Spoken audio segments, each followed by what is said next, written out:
Reiko here, your friendly neighborhood witch. Now, I know what you're thinking, but you're safe here. It's okay to not be okay. And self-love is always going to be the best love. Self-care is going to be the best care. Now, join me as we let out some steam, become a little less stressed and more carefree. Come join me over our weekend detox, and let's detox together, because we always want to protect our energy.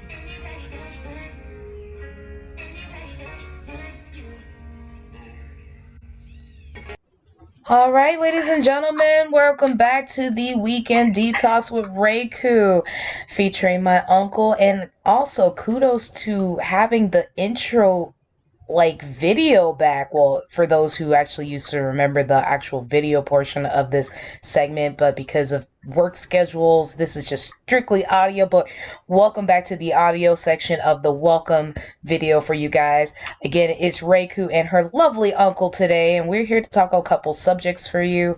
Well, this is going to be a two-part episode, so it's going to be one episode, and then you guys will hear the other part later down on, but we're recording in one sitting.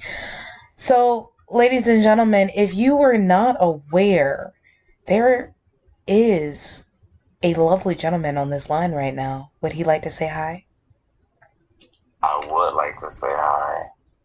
Hello, everybody. I hope everybody's having a good day and get ready to listen to this beautiful podcast that we have planned for you guys. Amazing, amazing. If you guys remember my Uncle Terry, he has been on a few episodes back in June, but we have missed him dearly because of work schedule and conflict.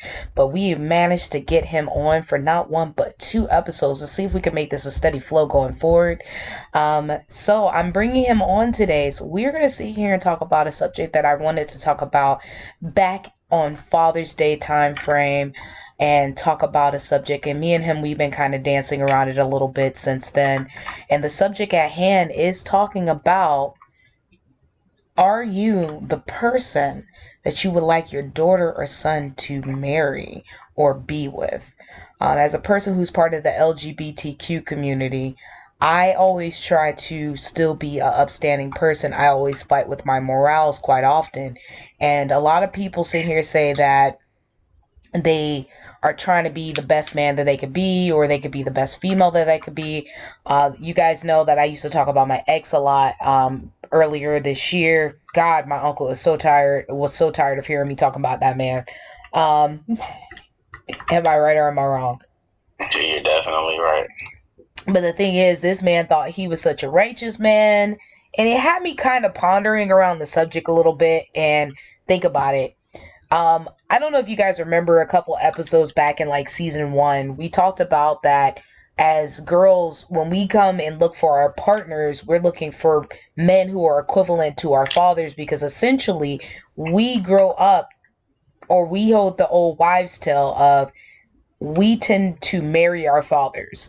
So the question that kind of posed to me is, are you or are you growing into the person you wish or that you hope your child will be with? Because ultimately, you are the first reflection of what a man is or what a woman is to your child. My uncle, if you guys don't know, he does have a daughter, and it was a question I did pose to him a while ago, closer to Father's Day, which I was like, are you the man that you want your daughter to date? So the question I'm going to ask you for now, for the live audience, or for the audience for wherever they're listening to on Spotify, Google, or even Amazon at this point, because we did expand our platform. Are you the man that you want your daughter to marry or to be with? Am I the man I want my daughter to be with? Mm-hmm. Absolutely not. But the man that my daughter sees me as, that's the person that I would want her to be with. And let me kind of make sense of what I'm saying. I was about to ask, elaborate on that. Yeah, I'm definitely going to make sense of what that means. Because the me that she don't see, the broken brokenness, the things that I've been through, like all of that stuff. Um, that's not a type of person I would want her to be with. Now the person that she see me as, I'm always happy. We're always laughing. We're always joking. You know, the way that I treat her, her not being allowed to open car doors. You know, the way that I'm always there for her. You know, whenever she needs little things, I'm always there. Like the perfect gentleman for her. That's the type of person I would want her to be with or marry. Okay, so then the question I do have to ask you is, because this is something I've talked to my partner about recently, is do you feel as though that you might be giving her a false narrative of what a man is, though, when you're not showing, or you're shying away from showing her those dark parts of yourself? What's not to say that she may not see even darker sides of another man, like abuse, or even in a physical, mental, emotional, or spiritual thing? If you sit here and shy away that vulnerability, then your daughter's going to feel like a man should never be able to be vulnerable with her, because that shows a sign of weakness. Honestly, I feel like if you're able to show your daughter when you're sad or when you're upset and when you're having some hardships, even if it's just a little, or at least explain it to her, she can have a better understanding and depth of it. And then she doesn't hinder a man later down the line where he feels as though he can't be open with her. If that makes sense. No, it makes perfect sense. It makes a lot of sense. At the age my daughter is now, I don't think that that's something she needs to see. I don't think that's something that needs to be embedded in her. Well, I'm not saying now. I'm just saying later down the line. Would you slowly introduce her to something like that? Absolutely, I would. Because I honestly, go ahead. That's something she needs to know. You know, when she get of age today, she needs to know about, like I said, abuse. She needs to know about manipulation. She needs to know about gaslighting. She needs to know about narcissism. She needs to know about all of that stuff. And the reason why I pose this up as a question is because the fact of being, I have two different parents. I have two different parents. I had two different households.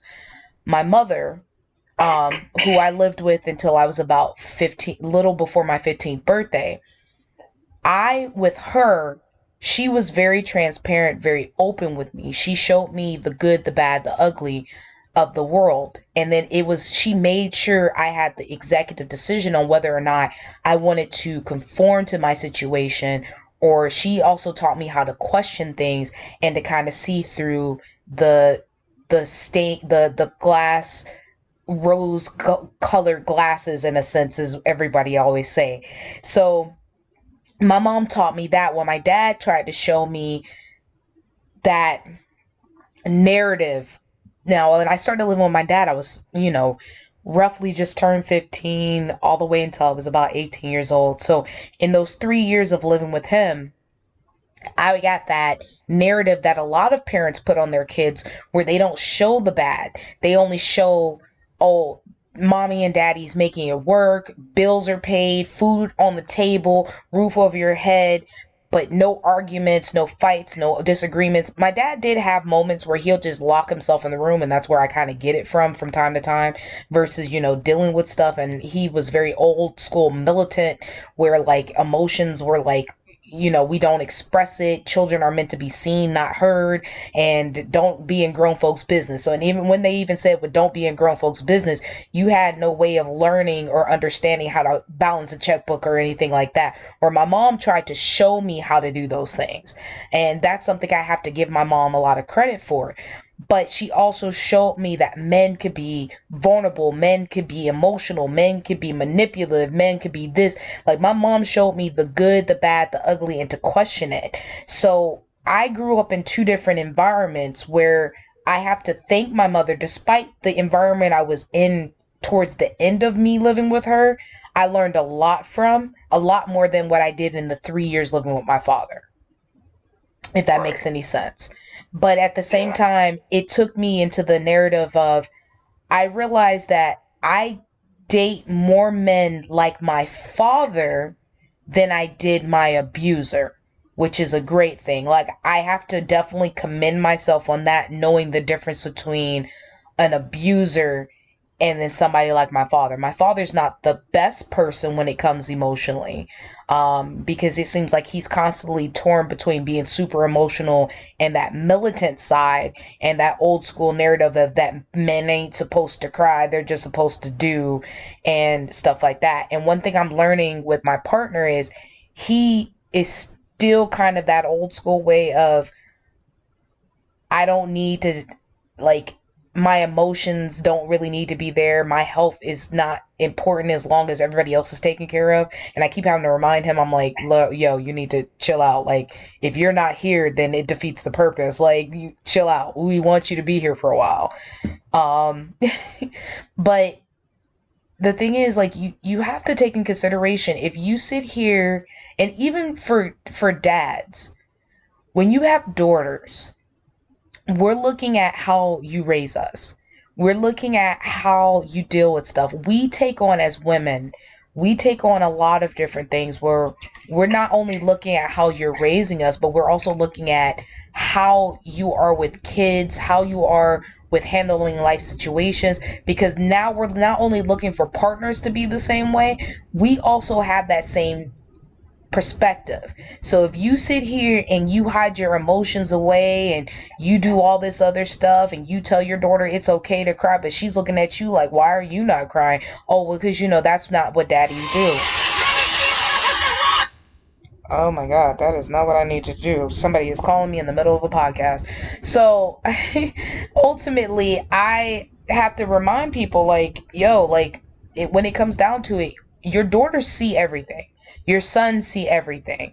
And when it comes down to what you're doing and how you're doing and what you're going to go about it, you have to kind of take a moment and sit down and realize the way I'm raising my child is a reflection of who they're going to be and who they're going to be looking to for their prospective partners. Even if your child may be part of the LGBTQ community, they may be looking at their partners like, what characteristics of my mother or my father am I looking to? Because we're destined to go to what's familiar to us. I definitely understand that, and the way I take care of my child. So whoever comes after me, it's not gonna be easy for them, and that's fine. I like how you said, when you said about parents not teaching how to balance checkbooks and stuff like that. I to this day still do not know how to write a check. If I have to write a check, I'm Googling how to write a check. And that's why when it comes to finances, my daughter has her own bank account right now, and I'm teaching her how to manage money. I'm teaching her that, yeah, you have everything you want, you have everything you need. Whenever you ask for something, you get it. And I'm trying to teach her that money don't grow on trees. And, she'll get to the point now where she'll say, Daddy, can I have such and such? If you can't do it right now, I understand. And I love that.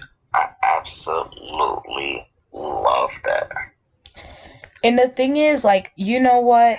I have to say, like, back to the whole how I was raised in two different households.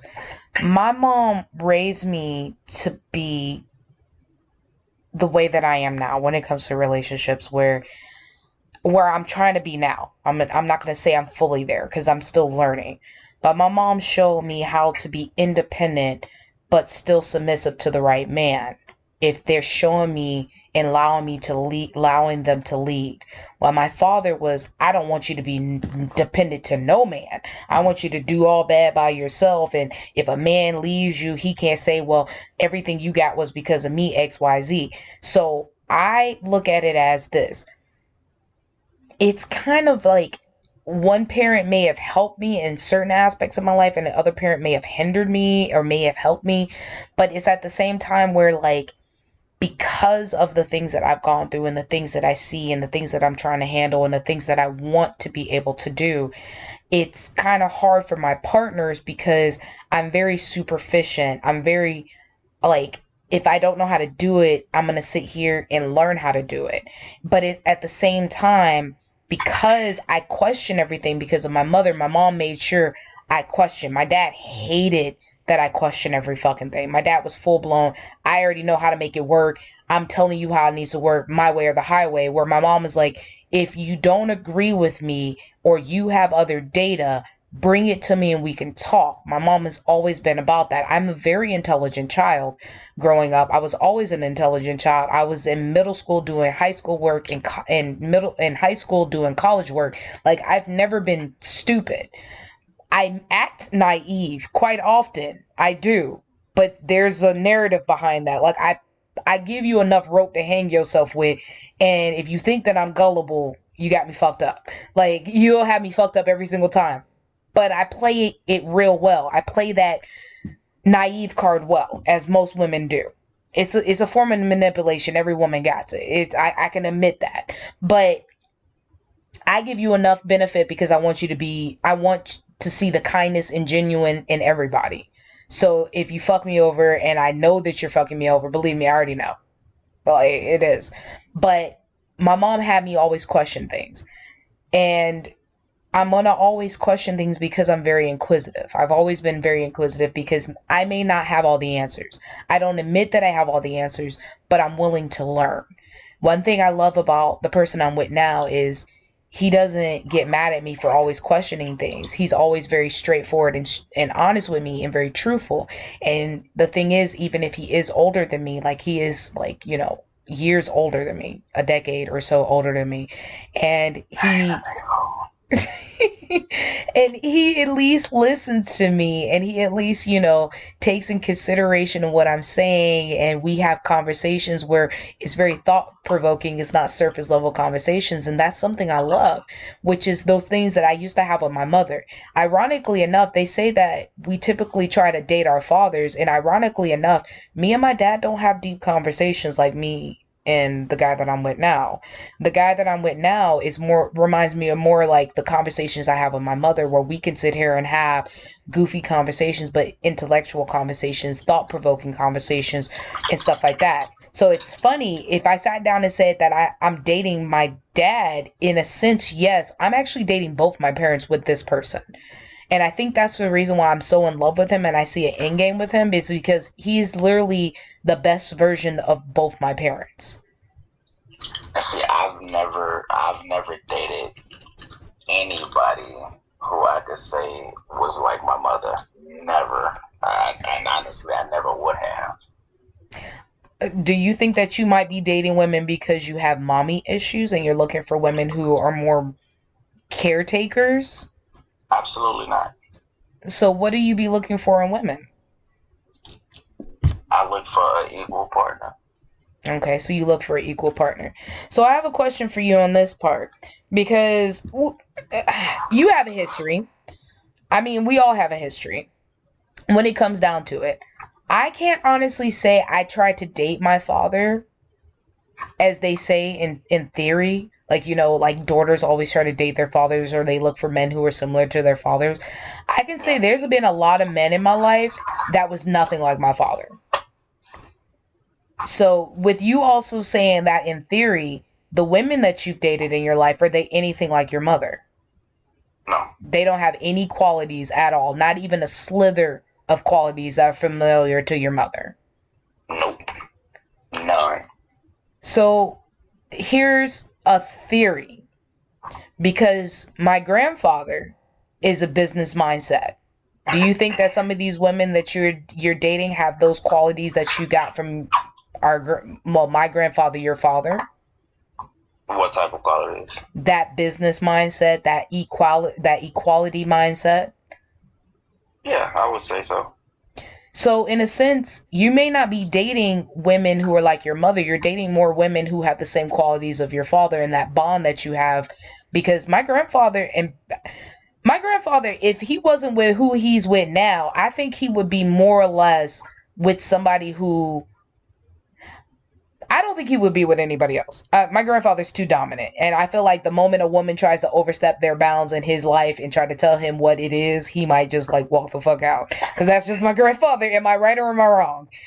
No, you're right about that. But he likes to eat, so I gotta say it. My grandfather, honestly, my grandfather and my mother are the two people I can sit here and have long ass conversations. One, because my granddaddy could talk my fucking ear off, because he know how to talk. He has a gift for gab, 100%.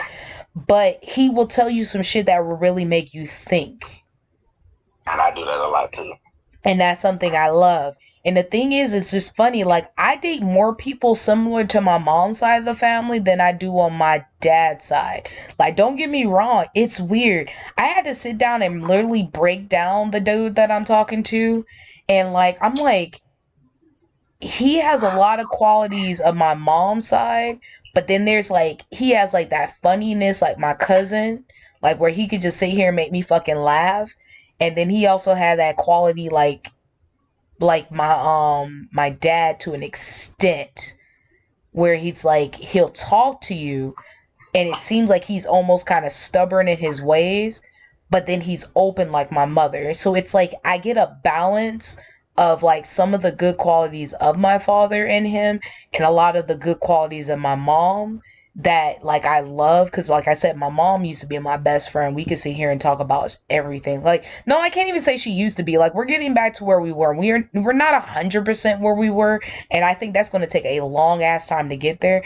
But me and her could talk for hours and hours and hours about nonsense, and that's just it. So in a sense, I am dating someone who's essentially like both my parents, and it's just like when it comes down to it, I think I even asked him, because he has 3 daughters. I asked my partner, I was like, are you literally the man that you want your daughters to date? He was like, that's weird. I was like, no, think about it. We typically date people who are similar to our parents. We typically end up with people who are similar to our parents. And I have to say, my ex-husband was similar to my dad to so many extents, but it's so funny. And this is the first person I have ever been with that has a lot of similarities to my mother. I would have damn near, if I would have looked at this as a younger version of myself, like my early 20s, and probably been irritated as fuck with him because he would have reminded me of my mother. And at that time, I was really unhealed. I didn't care too much about people who reminded me of my mother. I barely could deal with my mother, but I dealt with her because she was my mother. But anybody who even remotely reminded me of her, I dated females who reminded me of my mother. And I was just like, nope, But it was all the bad qualities, not the good qualities. You feel me? Yeah, I get you. So, ultimately, though, right now, are you working... The question I have next is, are you working towards being the type of person, not just showing this persona to your daughter, but are you at least working towards being that true life version of that person you're showing your daughter? Yeah, I mean, I've definitely worked on it. I'm a lot better at it than what I used to be. But you have to have the right person. I'm trying to do that for. I'm trying to think of a better way to say it. You have to have the right motivation. You have to have it. Yeah, you can say that the right motivation. You have to have the person that makes you bring that. That you have to have the person that bring it out of you. Is what I'm trying to say. True. Because the thing is, like, your kids should bring you out, but some people don't realize that. But sometimes kids don't even bring that out of you. I've seen a lot of people who don't become better people because of their children. Some people become better versions of themselves because of a partner. And you got kids here seeing the worst person of you, but then all of a sudden you want to change for your partner. Look, my daughter is my world. Because she's always going to be there. That's your tiny potato. That's my world. And you know the hoops I jump through for that kid. She see here and say, Daddy, I need, and you be like, all right, baby. I've seen you literally go from being hard as fuck, and the moment your daughter asks you for something, you become the biggest softy. I was like, damn, like that? Straight up, seeing you drop people at a drop of a dime for her, and I'm like, I ain't even mad at you, because even when your daughter was not there, you would literally still be physically like as present as possible. And you, I have to like, I'm gonna boost your ego for a minute. I don't need to do it because honestly, you have a big enough fucking ego as it is. But big enough for both of us. Shit, I would tell you have a cold god complex over there, but I'm like glimmering in gold right now. see, I'm done. So for you guys who don't know, my uncle has gone through it. Like my uncle has a past, but the moment his daughter was born, I seen a side of my uncle that I've never seen before. Like this man, my uncle would never used to buy anything for any woman. Like, don't get me wrong, he has a big ass heart. He would instantly every week be falling in love with a new woman. I'm sorry for putting you on blast for a brief moment, but there's a reason why this. But put me on blast, like make me seem like a whore bag or something. I mean, stop. But he treats people good, despite him being a whore bag. But when it came to his daughter, he became this version of this man that I was so proud of.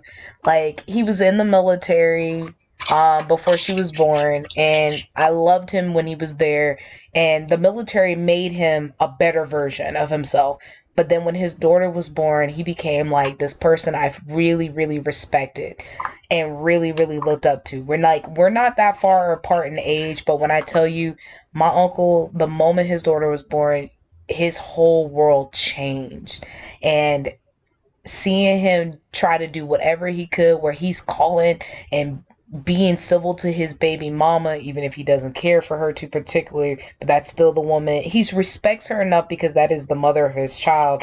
And he's not one of those people who's like, man, fuck her, this, that, and the other. No, he still tries to co-parent with his baby mama as best of his ability to make sure his daughter has not only him in his life, but her, and there's no fighting, and they're very civil. I mean, it was very rocky when it first started, but where he is now, I'm very proud of him.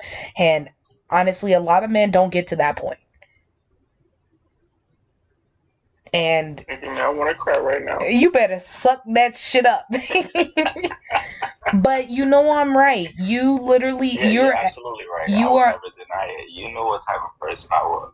I know. And the thing is, like, a lot of other men and stuff, the things that you've gone through when it comes to your baby mama and your daughter, a lot of men would have given up. And you said here, your daughter was in a whole different part of the United States. You still made it very adamant to be a part of your child's life, play games with her, send her money, set her up with an account, made sure she had the shoes, the clothes on her back, all the other stuff, and provided for her and made sure she got the things that she needed to the point where she could sit here and call you, be like, Daddy, and bat her eyes, and she would literally get the fucking world. This girl knows. You know what she told me yesterday? What? She told me she's cute and adorable, and that's how she's going to get her way with me. And she's right. I mean, I can't even be mad at her. Your daughter is low-key an asshole. She is a version of you I can't even touch. Low-key. That's very high-key. You right. She is very high-key you. Because I still can't believe that she said what she said about that whole girl. What was it? That the girl who got a boyfriend and stuff? I can't believe she said that either. We ain't gonna talk about that. So I cannot believe she said that. But the reason why I say this is because the thing is, the perception that you give your children, and as a person who is very observant, even as a child, again, I always have to remind people, I was a very, very intelligent child, so I paid attention to everything, and I have to thank my mother for that. My mom has always made me question things and be very aware of my surroundings, and then when we did get into the abusive situation, I was a very good strategist, and I knew how to kind of keep myself together while still protecting my mother and protecting my brothers. And my mom, I know she did as much as she can within the jurisdiction she can, but I've always been a chess player essentially because I did play chess growing up. I always thought about everything and how I can possibly form out 3 or 4 different moves ahead, and I play to win. I always do. But when you have children, we look and pay attention to our parents' mannerisms, and we typically, just like when we're in relationships, we tend to copy our partner's mannerisms. God, I can't speak words today. That's what happens when you It's drink okay. wine before a podcast. Anyway, No, let's not even talk about that. shoot. So it's just like you typically, even as children, we get our parents' mannerisms, and I have a lot of both my dad and my mother within me. So for me to literally find, because I have a lot of the the good and the bad quality of my parents, while my partner has a lot of the good qualities. And the thing is, like, it's weird because when I literally say he's my mother, it's funny. I've never dated a man who's more like my mother than anybody. My mom would literally disappear off the face of the fucking earth. My dad, no, I got to talk to this dude at least once a week. It's like, it's weird because I'm almost my dad in the situation with my partner, while my partner is more like my mother, where I'm like, if I don't call you, I don't hear from you, like, which is real fucked up. And I can't even be mad because it is what it is. And my mom already likes him. It's just real bad. She hasn't met him, but she already likes him. I And like him too. and you the only person who has met him and talked to him at this point. But I digress. So it's just like, for me, it's weird because it's like I'm literally dealing with somebody who has more of my mother's mannerisms than anything. And I haven't really had to deal with my mom to this extent in a long time. We didn't really start getting real connected again until like 2017 when my grandmother passed. So it's like, it's weird for me to deal with that when I'm so used to dating guys or females who are more close to my dad in mannerisms, and for me to be dating someone who has both of their qualities, child boo, man, he's already mine. I'm not trying to lose him. Like, at this point in time, I'm trying to keep him. And it seems like he don't want to leave at it at some point in time. He's just gonna have to get it figured out. Figure your life out, homie. You stuck now. Welcome to death row.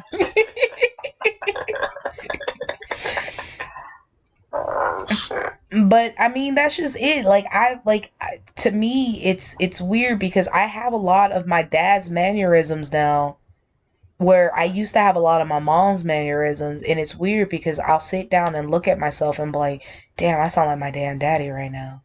Damn, I sound like my mom right now. Listen, I've never had the I sound like my mom situations, but I've had a couple of the I sound like my dad situations. Oh, you definitely sound like granddaddy a lot. I'm not even gonna hold you. I try not to because I want my own identity, if that makes sense. And that's the thing, like, don't get us wrong, like, we do have our own identity outside of our parents, but we have a lot of their same mannerisms and we just remixed it. That's the best way that somebody literally said it. I don't know if you seen the shirt, the parental shirts that are going out around now, where it's like the OG and then their child is like the remix and stuff like that. And that's literally what we are. We're the remix version of our parents. We're more evolved. We're a little bit more different. We got a little bit of tweaks here and there. You know, we got a little bit of we got some more bass, if you want to go with that. Because they work to make us better than them. Oh, 100%. And that's just it. But I can tell you right now, my daughter lives, at her age, she lived a way better life than I did at her age. I didn't have a phone at her age. I didn't have almost every pair of Jordans that came out at her age. I damn sure wanted designer clothes at her age. I promise to the guys, whatever man or woman that your daughter decides to date, they gonna have hell to pay. That girl is literally a fucking princess. She be like, if you can't buy it for me, I can buy it for my motherfucking self, or daddy will buy it for me. Will be. Do you know how that would make somebody feel? Fucking degraded. She's gonna have to. Exactly. She gonna have a baller shot caller, 20-inch blades. They gonna have to match her fly real crazy. For real, cause she already know what's up. And the thing is, like, there's nothing wrong with giving your child the world. And I have to say it like this. it's nothing wrong with giving your children the world. And I hate that I'm gonna do this because I don't want to put his shit on blast. But the thing is, a conversation that me and my partner had, because recently, or as of today, his daughter's birthday was today, and he told me how she turned 16. Happy birthday to her. The thing is, like, he told me that he wants to give his child the world, and I had to tell him, I was like, you being present in her life is more gift than you may know. Because the thing is, for you to be a full-time dad, why some people don't even have a dad in their lives, one, or two, they don't have a dad because of a bitter baby mama, or three, they don't have a dad in their lives because they're not living and breathing, because, you know, being a black man in America is still fucking hard as fuck. It's just like, you being there is more than enough. And I get that you want to give her the world, you want to give her gems, you want to give her pearls, you're giving her life lessons. I feel like that has more value than material possessions. And the thing is, like, you can sit here and buy her shit all day, every day, no problem. But here's where that's going to hinder her. When she sits here and you buy her everything, you full blown pay for her school scholarships, this, that, and the third, she gets everything handed to her on a silver spoon. What if she becomes an adult and you can't afford to keep giving her the world? What if that she becomes an adult and she's not self-sufficient? Now she's looking for a man to take care of her. Sometimes sometimes giving your daughter the world without a healthy understanding can actually hinder them versus help them. And the thing is, I had to tell my dad a lot of times, I'm like, you didn't give me everything. And that's something I appreciate now as an adult, because the thing is, my brother and my sister got everything in the fucking world. My sister, she basically, you know, she pays her own bills. She's really good about micromanaging. But I feel like one of my siblings is going to get fucked over, because one of them, at this point in time, they get everything they fucking heart's desire, and they don't know how to not have shit. Yeah, that's definitely not, you know, good at all times. Exactly. So either a lot of shit can backfire on them. And the thing is, like, you know, giving your daughter a lot of stuff. One thing I have to say, because I can use you as an example of a person who does it right. Not only do you give your daughter the world, you also educate her about things in the world. You also tell her about the things in the world, and you're trying to balance her.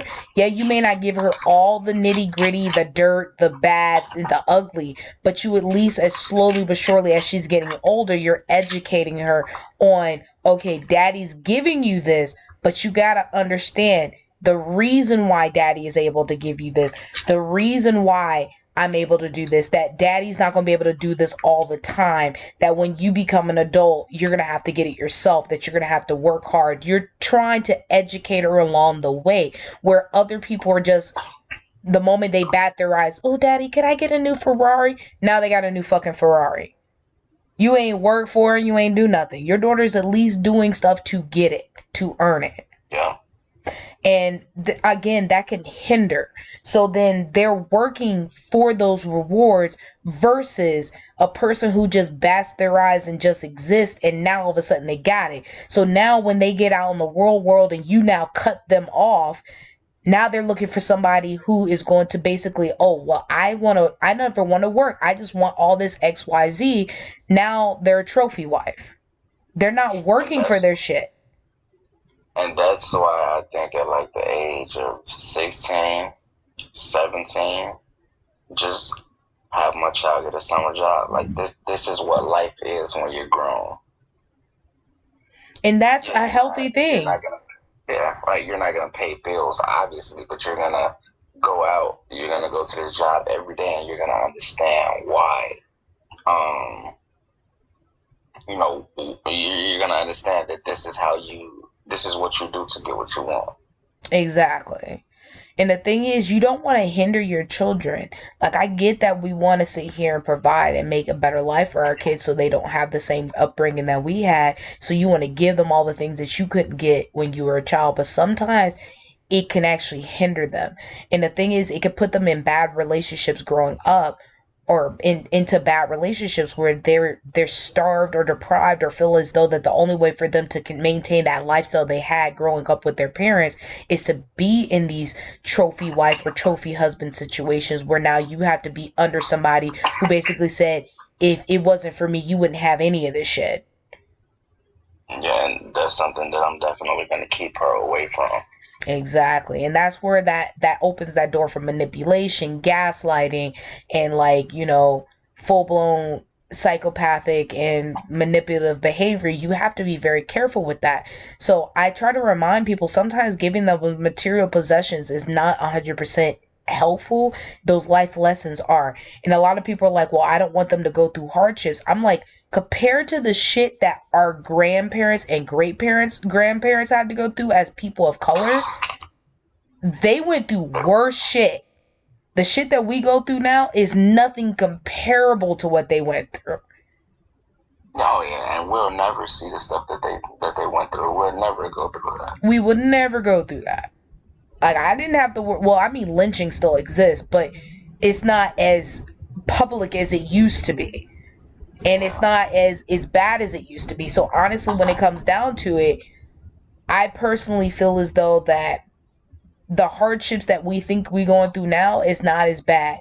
And the thing is, like, sometimes also trying to be overly, like, stimulating to our children and over caring and giving and stuff like that could also backfire, where now our children want to be super independent. So then we will literally suffer and never tell our parents what's going on with us, because we know we can call back on our parents and we don't want to. Because some children will actually have resentment when our parents are overbearing us with gifts and showering us with stuff because they don't want us to go through the hardship. You have to cater to your children. The thing is, like, I read an article to kind of segue from the subject, but it's still in the same subject.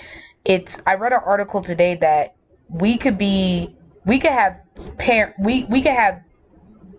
the same parents, but be parented the different ways. Okay, I get what you're saying. Does that make sense? Like, literally, me and my brother have the same mother and same father, but the way I was raised versus how he was raised is totally different. The parents that he got was different than the parents that I got. Like, the parent my mother is now to my brothers, my two youngest brothers, is a different parent than who the fuck I had. My father is still the same person. I don't know how the fuck he's still the same person, and he's 4 kids in at this point. But the thing is, like, the way he was with me is different than how he is with the youngest. The way that he is with the oldest boy is how he's different than how he is with the youngest boy. And it's just like, I don't get how it's still the same man, but the way he raised them is slightly different. Like, my dad also has a very toxic relationship with his kids when they hit a certain age. Like, I think, like, when they hit a certain age, he don't know how to, like, raise them.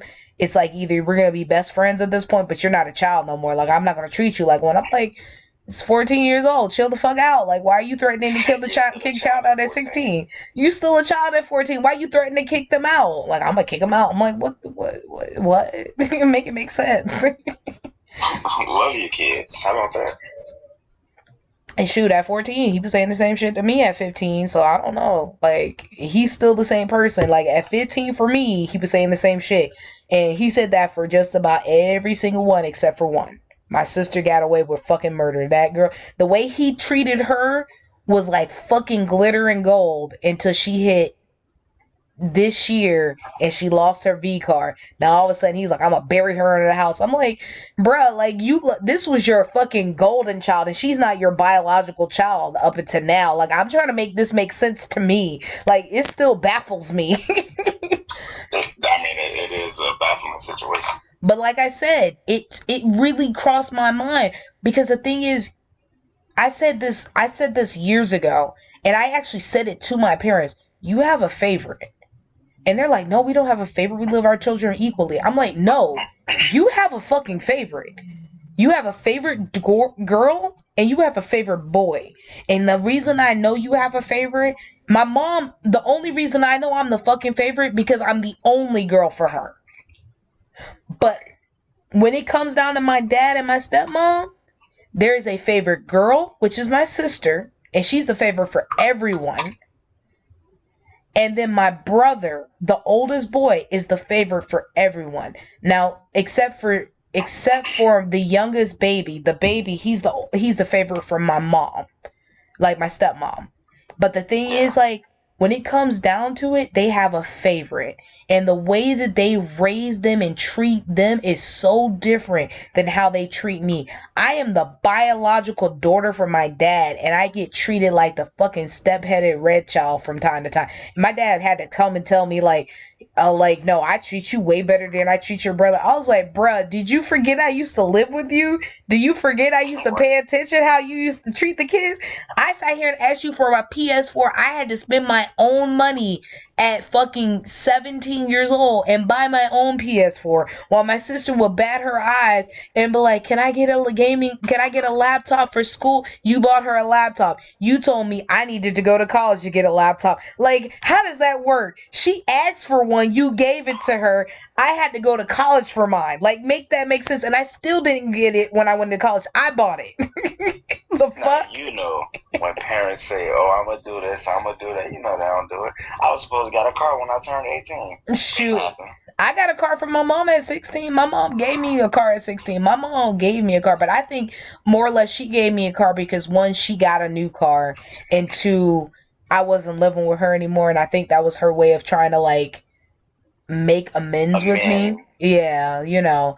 And the thing is, my mom listened to these podcasts, and we talk about it from time to time, and we have healthy discussions. At first she was like really hurt about a lot of it, but we have healthy discussions because I always have to remind her, I'm telling you my perspective. If you ever want to come on the podcast, we could always do yours. And as a person who is starting to learn, I'm starting to learn that you did a lot of things you did because you wanted to get your life together. So I get it. But ultimately, it's so funny to me because now that I look back at it, my mom is the reason I love deep conversations. I love science. I love the way the mind works, and I love having the things that I do. Shut the fuck up. And I, like, my mom is the reason I love a lot of stuff. Like, my mom loved music. My mom loved science. My mom loved intellectual conversations and debates. The thing is, like, because both my parents, my mom has a healthy conversation when it comes to me. We used to be able to have deep conversations. When I was super, super young, we used to have a lot of conversations. And she always came to me, like, if I ever felt like I didn't want it, or I felt like I shouldn't be in trouble about something, to come and talk to her. And if I had a valid reason on why I shouldn't be in trouble, I can talk myself out of getting in trouble. My mom would literally tell you, It's crazy. Go ahead. It's crazy that you said that because that's how it is with my daughter when she's quote unquote in trouble and she has to call me. I say, hey, all right, stop crying. What happened? Why did it happen? Okay, that's why it happened. What are we going to do to prevent it from happening again? And we're going about our day. Like, I'm not going to yell and all this other stuff. I'm not going to whoop her for what? Because I need to know your side of it. I need to know what happened, why it happened, and why you did what you did. So ultimately, when it comes down to it, I get it. And that's the reason why, like, it's weird, because I think this entire time as an adult, and even in my younger years, because I literally said this to a lot of people, even with my ex-husband, I didn't see an end goal. Like, I did not see myself where, like, I'm like, oh, I can't live my life without this person, like with my ex-husband. And it's weird because I even said that to my sister. I was like, even with, like, the dude that I was sitting here and was crying on the fucking internet over, like, I did straight up, did not still to that time, did not see, oh, this person needs to be a part of my life and I'm going to have to fight to keep. No, I didn't see none of that. I didn't. But this person that I'm with now, nah, you stuck with me. We for lifers. Because the thing is, again, it's that balance of my mother, the qualities of my mother that I love, and the qualities of my father that I love, and some of the qualities of my mother I hate. Like, again, he balances more towards my mother than he does my father. Then again, I haven't seen him really angry, but I see a lot of my mother. And that's just it. And I was just like, I am actually dating somebody who's closer to my mother than anything else. And ultimately, if I was to if I was to ask myself that same question now, am I the person that I want my future child to date? The person I've always been, except when I was super, super young and I was super emotionally unstable, I would say no. That would be no at that point in my life. But who I am today, where I'm true to my morals, where I still have my moments where I overthink. I'm a very bad overthinker, and I know my problems, but I'm very self-aware. And because I'm self-aware, I have the consciousness to make the decision what is right and wrong. I have open discussions. I have healthy discussions versus me blowing up in your face and being emotional. I'm going to sit down and talk to you. I'm going to say, hey, I noticed XYZ, this, that, and the other. I have conversations. Like, the type of woman that I am today is the person I would date as a woman. I would date me, if that makes sense. I'm already dating me. I was already dating me before my partner came in. But the woman that I am today is the person I would want my son to date. The woman that I am is the type of person that I would want my daughter to date if she was part of the LGBTQ. Because the fact of being, one, it's I don't want to waste nobody's time. I don't want to waste nobody's emotions. If I like you, and I like you enough that I want to be in a relationship with you, I'm going to do things to make things work with you. I know how to pinpoint if there's something I can deal with for the rest of my life versus something I can't deal with, because a lot of people get into relationship the moment they find that one irking thing and they're just like, I can't deal with it. They leave out, or they stick it out to see if it's something that really can bother them. If I instantly know it's something that's going to piss me the fuck off, no, I'm good. I don't want to deal with it. And I'll tell you, and I'll tell you about it. But the thing is, the person that I am is the person I would date. The person that I am is the person who would literally give the shirt off my back. I don't say it's a me or I don't sit here and do those single pronouns the moment I'm sitting here and I'm in a relationship. It turns from just being me, I, myself, to us, we, how we're going to do this. It's me and you, things of that nature, because that's what a relationship is about. And a lot of people in my generation don't understand that. You're still in that same generation bracket, and tell me, am I wrong? No, you're not wrong at all. So we have a lot of people in this generation where it's that whole city girl, city boy culture now. It may be different later down the line, but right now we have a lot of people in this generation where they don't know how to be in a relationship. They don't know how to stay in a relationship. And so for when I look at, am I the person that I would want my child to be with? Yes, I would be that person. I would tell you where you're doing good. I'm giving words of affirmation. I'm not healed, but I'm healing. And I'm not going to bring my baggage down the line. And I can admit my flaws. I can admit when I'm wrong. I'm very open and honest about communication. So yes, am I that person I would want my child to date? Yes. And I don't get complacent. I don't want to be stagnant. I want to evolve. So yes, I am that person that I want my child to date, my future children to date, and be willing to come to, and then have that safe space and comfortability to be with, and know how to know, like, okay, this is me time, or this is their time, our time, because that's what you need to do. Because even with me, when I'm with my partner, our generation is so quick to be on the phone while we're in the middle of the presence of somebody else, especially when we're on date night. When I'm with my partner, I will literally put my phone down.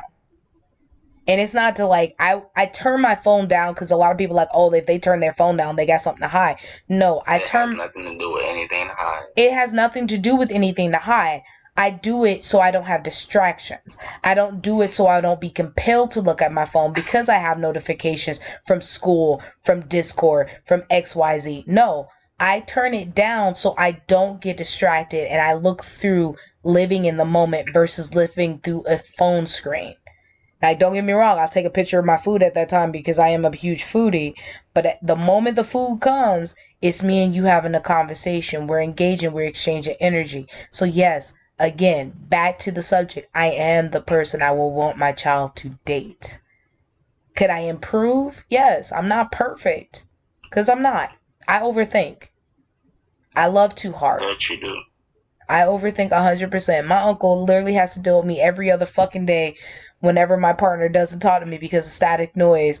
And the thing is, I know static noise. I do. I understand it. But the way the overthinker brain is, we may understand it, but because the fact of being in a selfish place in our heart, because we're like, you're my human, you should at least tell me when you're about to disappear, we instantly go into this dark web of like 1,000 tabs being up. Like, just think of like your computer getting a virus and now you have a whole bunch of fucking pop-ups at the same time. That's literally what an overthinker brain is like. So it's like, oh, you're not talking to me, so why are you not talking to me? Are you talking to somebody else? What the fuck are you doing? Like, it's literally, it's a lot. So it's way too much. And my uncle literally would have to deal with me talking about, so my partner ain't talked to me again today, so I don't know what's going on. I sent him a bunch of text messages, and maybe I'm being too annoying. Maybe it is. He's like, when was the last time he talked to you? I was like, about 5 hours ago. Would you let the man have time to think about the response? Exactly. Like, let the man breathe a little bit.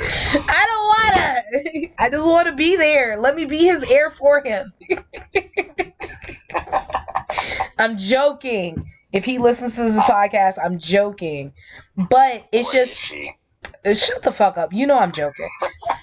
But the thing is, it's just like, it's a problem of an overthinker. And the thing is, it's like, overthinkers are told you about that overthinking shit like 17 different times. Exactly, but overthinkers are the best and the worst. Like, we are a double-edged sword. We are literally the best people to be with, but then we're also the worst people, because at the end of the time, we constantly need to be reassured, and we literally have a plan for every plan. We literally overplan so fucking much. We overthink a scenario so much where we're overprepared, and sometimes being overprepared it can backfire on us.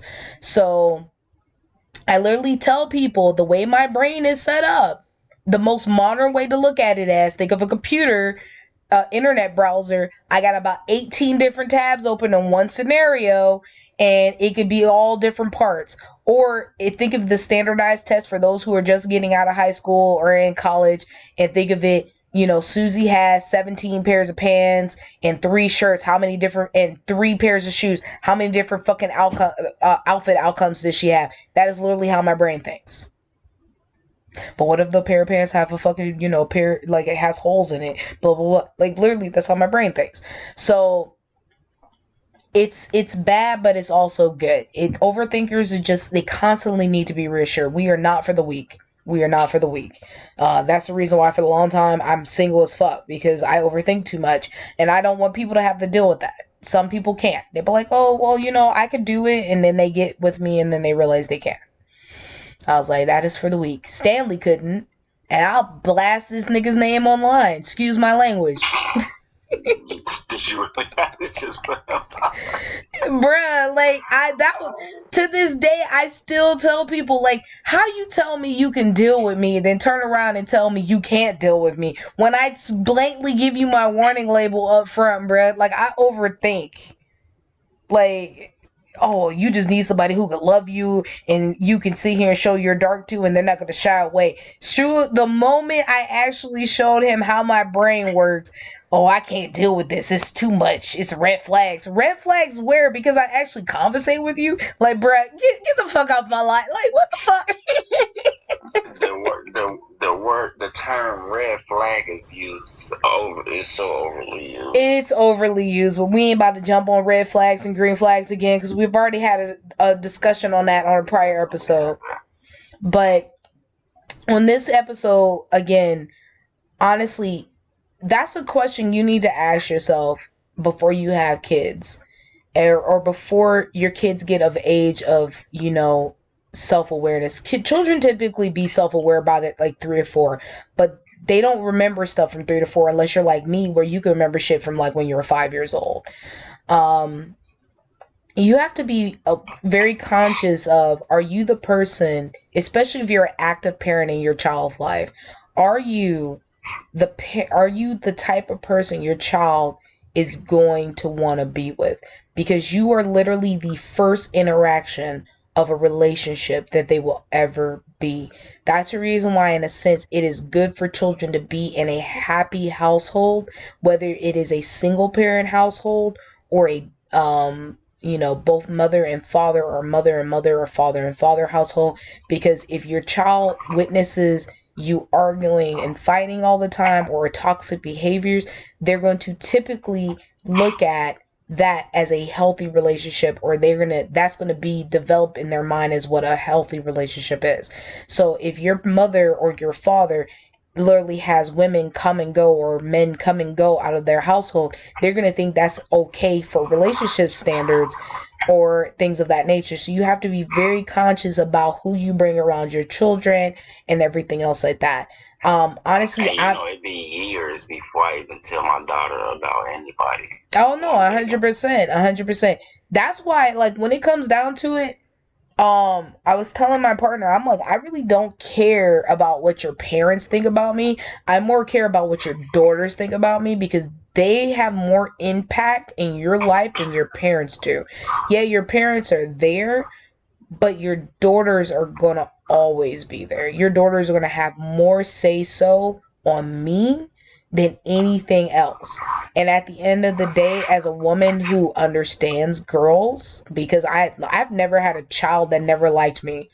I've just never had a child that never liked me. And watch this be the first. Be the case. But I'm not trying to jinx myself, but I've never had a child not like me. Like, even with my ex, like, his children love me. It broke my heart when we broke up, because his daughter cried so fucking badly when I told her I would never come back. She was like, "When are you coming back?" I was like, "Honey, I'm not coming back. Your dad doesn't want to be with me anymore." And I didn't have to say that. I honestly shouldn't have said that, but I never wanted to lie to her, because that was the promise I made to her. She told me never lie to me, like, never lie to me. And I told her I would never lie to her. So I didn't lie when I told her I may never come back. And that was just the truth.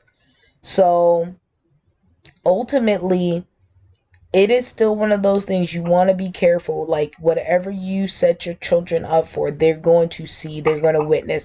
And some children even understand, when the older they get, they may understand, like, okay, well, when they're at a point of like 15, 16 years old, they're like, all right, well, daddy's starting to date again, this, that, and the other, or mommy's starting to date again, this, that, and the other. When they're younger, when they're 6, 7 years old, and there's women or men coming in and out of their lives, now they're looking at relationships like, oh, this is okay. Our parents is constantly, I have a new uncle every week. Like, I hated seeing that in fucking Hollywood movies. Oh, that's my new uncle. How many uncles do you have? You don't see none of these men at the family reunion, but you got so many fucking uncles. So way too many. That's just it. So ultimately, you just take your time with it, and just think about, like, the little things in life, and just ask yourself, when it comes down to it, are you the person that you want your child to be with? Is my partner the type of person that I want my child to be with? And because, like, just in case you have a son and now they're looking at their mothers, or if they're looking at their stepmothers, or the lifetime girlfriend that you have, is that the type of person that they want in, like, you are happy to have in your life? Because you still want that to be a reflection of what kind of relationship they have. Like, my stepmom, she stuck with my dad through thick and fucking thin. And honestly, if I was to date my sister is the equivalent of my stepmother. And my sister, I joke with her all the time. I was like, yo, at this point in time, you treat me so good as a sister, I would like somebody to be equivalent to you if I was to date a female. Not equivalent to me, because, again, my sister was with me since, like, my low point. And when I was at my low point, I said this a lot. I'm like, I needed to date a female who's equivalent to my sister. And it's just like, you have to treat me better than my sister.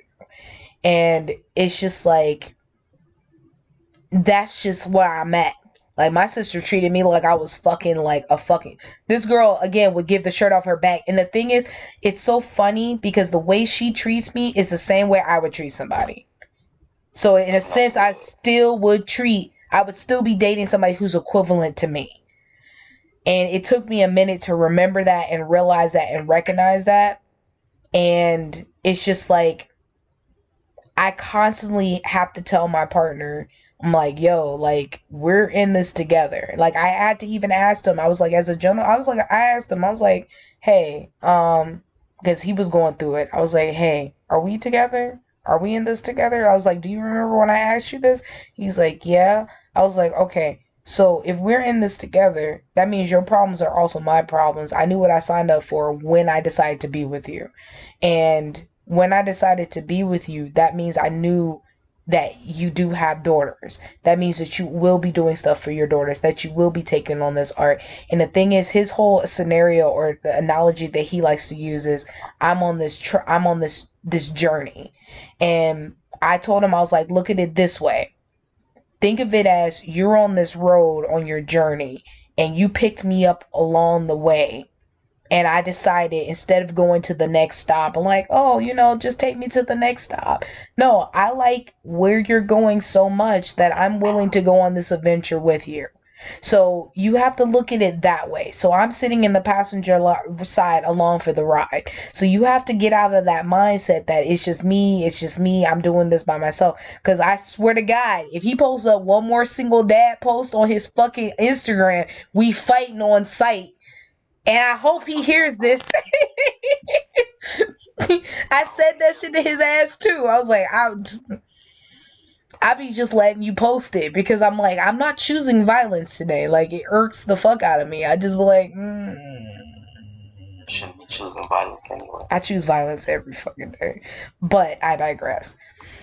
But no, like, I knew what I signed up for. And the fact of being, like, when I told him, like, I really like you. Like, and when I fucked up and said I loved you to him, oh yeah, it was game over. Yeah, like, It was right. the cutest thing ever. Shut the fuck up, because you were the first person I told. And then I told my sister. Because I gave you as much shit as I needed to. I hate you. I hate you so fucking much. But I love you too. with that If my being, name was his name, you would love me. nope. Fuck you. Now, mind you guys, before y'all come for me, this is just our relationship, so don't come for me or how I treat my uncle. This is how we've always been with each other as long as I've known him. And I didn't meet him until he was a little bit older, and I think you were like 7. I was 7, I think. You was in your teens. I was in my teens. Yeah. We didn't actually meet each other. 14. Yeah, we didn't meet each other until he was in his early teens, mid-teens, and I didn't meet him until it was very early. But then it was super late for when you would normally meet your family. So Right. ultimately, like, me and him, we've been thick as thieves since. So that, like, this is like the older brother I wish I never fucking had. I would say what I normally say, but I'm not gonna say it on the podcast. I feel you. Just a nicer version. You can go to hell. I love you too. I love you too. Despicable. You better. But the relationship me and him have, it's just like we would literally go to bat or go to war for each other. So ultimately, I love my uncle and everything that he stands for, and I wouldn't trade him for the world as much as he says that he's going to trade me for a bag of chips. I think I'm down to one bag of regular fucking Doritos. No, you're not even down to a bag. You're at a single chip at this point. Well, I'm down to a single chip of Doritos because apparently, I told him I was going to go to Sandbox VR without him, but it's okay. That's messed up. But with that being said, ladies and gents, food for thought to end this podcast, to summarize everything we talked about today, is this. Are you, or all the people in your life, the people that you're proud that your children is around, enough that they are willing to look at them or influence who they date in the future? That's the question. Just think about that. Are you the person that you would want your child to date? Because honestly, you are going to be the first impression of an ideal dating partner. So for dads who have daughters, are you the type of man that you want your daughter to date? And for women, yeah, and same for boys, like, just in case they happen to be part of the LGBTQ. Women, are you the woman that you want your son to date? and I have to say this very adamantly, and this is my sidebar on this. Women, stop babying the fuck out of your children when I say this. So don't do that, because now your children are looking for women to baby them. Don't do that. So I'm saying, for those women who are not babying their children, their sons, are you the woman you want your son to date? Are you showing your son that it's okay to be vulnerable, to cry?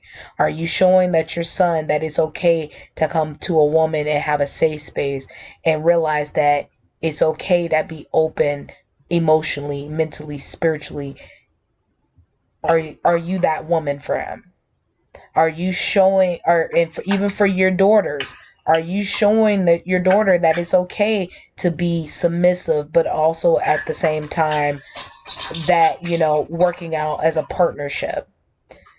And men, are you showing your sons and your daughters that it's okay to have a safe space where you could be vulnerable with a woman, or if you could be vulnerable with another man, if you at that point? Because some people don't understand that the way that you are in front of your children is actually what's going to reflect how they're going to be in a relationship. So that's the food for thought for today's podcast. And we will allow my uncle to say, well, I'm sorry, I didn't mean allow. But do you have anything to close on this episode? I have nothing to close on this episode. I think you did an amazing closing. Don't make me cry. All right. All right, ladies and gentlemen, I'm going to go ahead and say it with this. You guys already know the motto. It is okay to not be okay. Self-love is the best love. Self-care is the best care. And for those who are tuning in, just remember, I do have a sponsor now. If you are not checking out the Stone Dragon, again, the Stone Dragon, for all your witchy and tarot card needs, make sure you guys check it out on Etsy, on Instagram. Stella is an amazing woman. She has been a very big supporter of me since God knows how long at this point. I'm sorry, God and goddesses know how long at this point. Make sure you guys check her out. She does do handcrafted jewelry. She does tarot card readings as well as pendulum readings. She is a very cool person, as well as another safe space if you would like to go to. And again, it costs nothing to actually be supportive of your friend. She also has a very, very, very cool TikTok, which is That Witch Stella, as well as her Instagram was the same handle. Again, the Stone Dragon is the handle for my lovely, lovely sponsor. So make sure you guys check it out. Also check me out on Patreon for the Weekend Detox, where it is also my own personal stuff for the podcast, for my modeling, for my gaming, as well as my book that's coming out. I also thank you guys so much for tuning in every second and fourth Sunday of every single month. I know that we did have a glitch where there was no podcast episode. So just remember, guys, I love you guys. Again, it's okay to not be okay. Self-love is the best love, and self-care is the best care. And we will see you in 2 weeks. Thank you again.